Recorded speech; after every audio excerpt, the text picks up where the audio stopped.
Okay, YouTube, welcome back to Europa Universalis IV as we attempt to get the luck of the Irish achievement. We can jump right in. We are colonizing the New World with plans to form a massive colonial nation and then return to decimate the English and the Scottish and claim the British Isles as our own. Right now we have two colonies going, Connecticut and Unami. They're both going not bad, We're getting there. The colonist is in Connecticut, the smaller one, so that's fine. Excellent, level 6. We got our next idea group I'm going to go for is expansion, get another colonist and another merchant. After that it will be trade for the merchants. What do we get here? National tax, missionary strength, reform desire, absolutely. Reform away, 73%. It's coming along.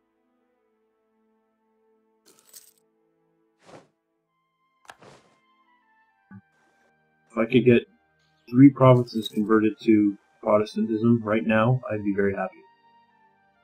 It switched so quickly my head would spin. That message, I don't care about that. Connecticut's catching up pretty quickly. 30% chance of extra colonists. My diplomats are again doing nothing. I'll do Austria. Get relations up there again. And Denmark I did. I think I came back from Sweden. I was working on Sweden once and I pulled my diplomat back, so I can go back to Sweden.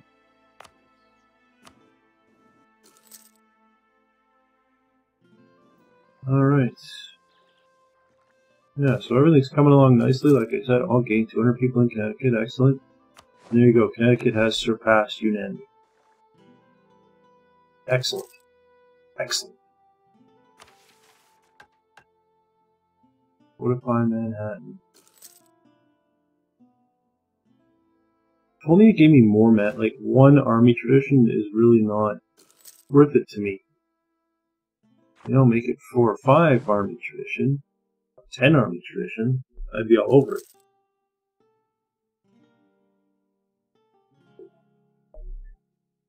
Alright. Halfway there with both of our colonies.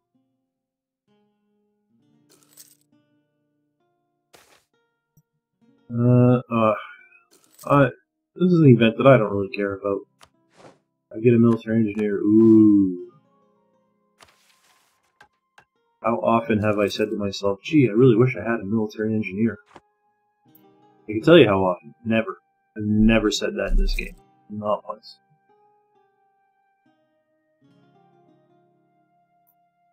Okay.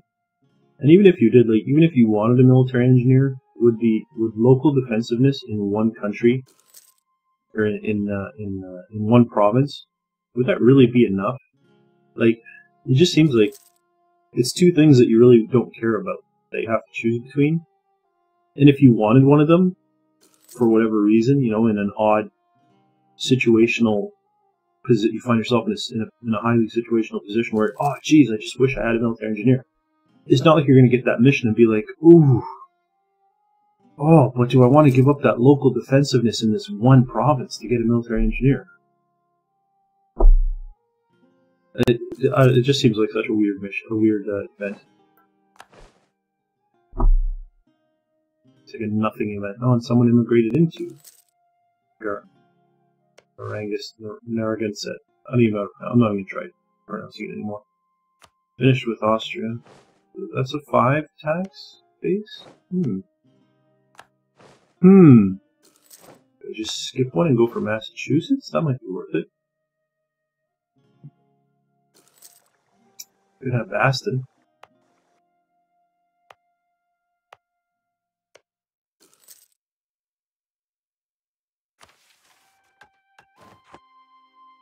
We start having marathons. Another free colonist. Excellent. Let's go ahead and work on Unami. The problem is, because the Micmac have 2 provinces, they're not going anywhere.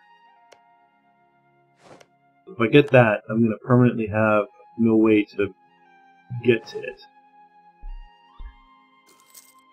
Unless someone here wants to be friendly.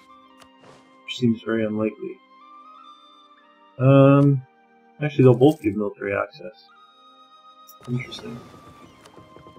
Interesting indeed. I'm gonna have to decide soon because Connecticut is almost done. I think I'll just get Chesapeake. I realize it's not connected either. Yeah, it's not connected either. But it's worth more.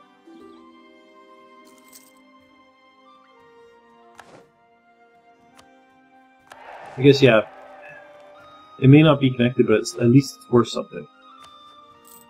I should be done within 3 months, so I am going to go ahead and increase my army maintenance.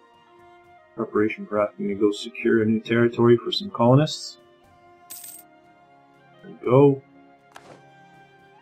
Go for Chesapeake, or has someone left? No one's left Stadacona yet. No, I'm going to hold off, actually, on getting the 4th one.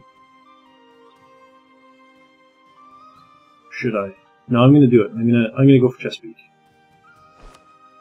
There we go. Set. I'll wait another month to get some army morale. Board a ship.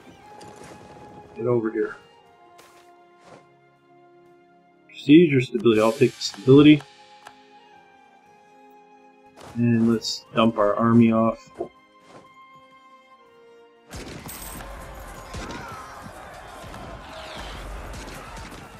Okay, excellent. Come back, pick up the rest of it. Forward, get over here. Look at that, I'm making money. Okay, I was going to say I'm making money running 2 colonies, but this colony hasn't been set up yet. I was going to say 2 colonies and full army maintenance, I'm still making money. Obviously that's not the case, though. We have 1,000 natives. Just wipe them out. I'm not taking any attrition, which is nice. In that sea tile.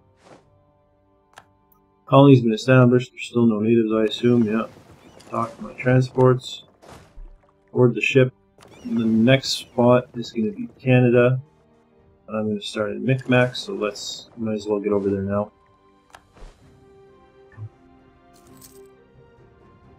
Go 7, UNAMI should be done in another few months. Okay, we've arrived. Drop off our troops. And if you haven't watched the earlier episodes and you're wondering why I've kind of started a colony here and now I'm moving to Canada, I want to get 3 almost colonial nations. Then I'm going to break up Ireland, move my capital over to Manhattan, and become a New World nation. So that's why I'm not going to continue colonizing America. I'm going to move on somewhere else. And as soon as I do, as soon as I have a colony, as soon as Micmac is a colony, I'm going to send a trader out here and probably bring my patrol, my trade protecting patrols out here as well. And really kind of secure the Canadian, the Gulf of St. Lawrence trade node as well to maximize my income. Kill the natives. Okay, wait for my army to recover its manpower, to reinforce back to full strength.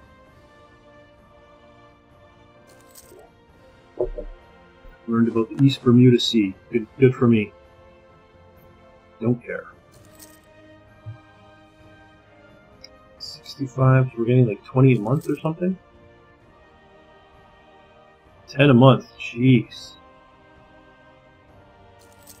I know it's far away and not in my own province, but that seems pretty ridiculous.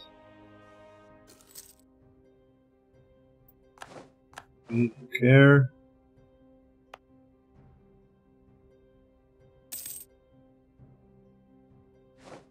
Self-sustaining colony there. Send it here. My army is fully reinforced. Set my maintenance to 0. And we should lose less than 1 gold a turn now with 2 colonies. We're probably going to go into debt before the colony is completed, but that's fine. Lost a claim on Lancashire, no longer have a claim on Meath. It'd be worthwhile to perhaps maintain those. At least the claim on Meath. So I'm going to do exactly that. I'm going to fabricate a claim on Meath. And it's going to take them a while to get there, so I'm going to say patrol. Oh, I can't do it yet. Okay, keep patrolling London. I'm going to say start patrolling the Gulf of St. Lawrence, but the colony is not established yet. Should be soon. There we go. Now, I want you to patrol the Gulf of St. Lawrence. There we go.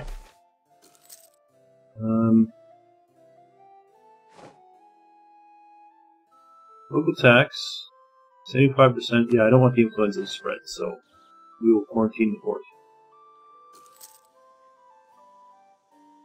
Okay, I'm waiting for the... Actually, no, I can send my merchant here now. And I'm going to come out of London. Actually, let's just see. How much money am I making in trade? 1.94. So let's say roughly 2. With a merchant here, I should be collecting more than 2 per month. More than 2 ducats a month. Just because there's so much in this trade node, and I'm going to have so much of the power.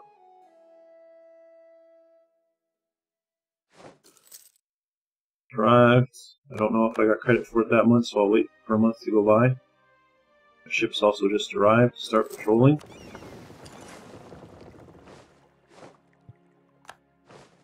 So next month, we'll see if we're making more than 2 ducats a month. Yeah, I'm not gaining revolt risk, just to prevent reform desire. Scotland. Conquest in Aberdeen against England. English conquest of Aberdeen. Wow, England has a lot of allies. And I bet England is in good shape. England. 28,000. What other allies do you have, Scotland? Any? Munster and the Hansa. Yeah, you're on your own, buddy. Enjoy. France. This is the same war.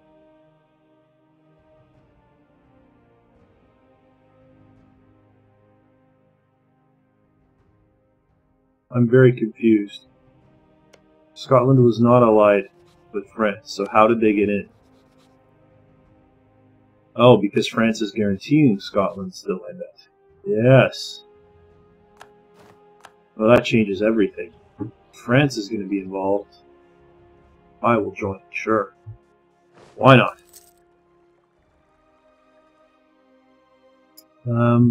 Right. Am I making more than 2 gold in trade? I am.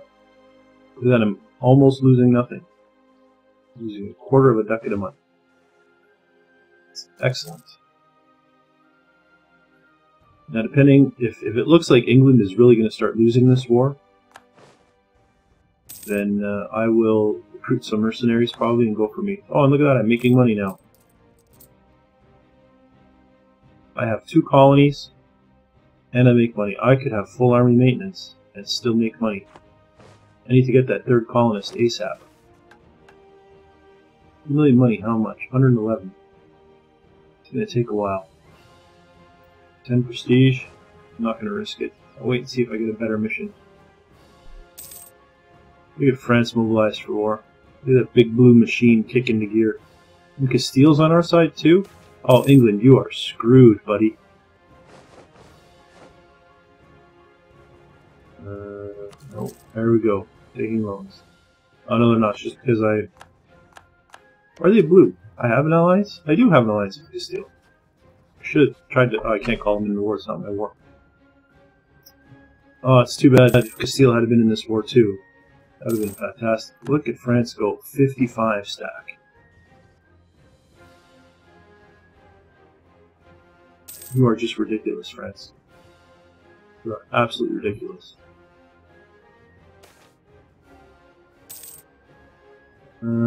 Global settler increase. I'm going to take that. I don't care if the revolt risk goes up. Okay. Alright. Okay, I probably have, do I have enough inflation? I don't. Gotta be above 2, then you can reduce it. Okay. Another idea. And that'll get us the permanent casus belli against pagans. Excellent. The next thing I'm going to want, I mentioned it before, is expansion. Again, another colonist, some more merchants. The idea after that, at admin tech 10, I basically get these 3, because I want the global settler increase. And then I start taking up administrative ideas again. Get to level 10. By then I'll probably be caught up on diplomatic. And at level 10 I'll take trade ideas to get more merchants. And once I have probably the first merchant,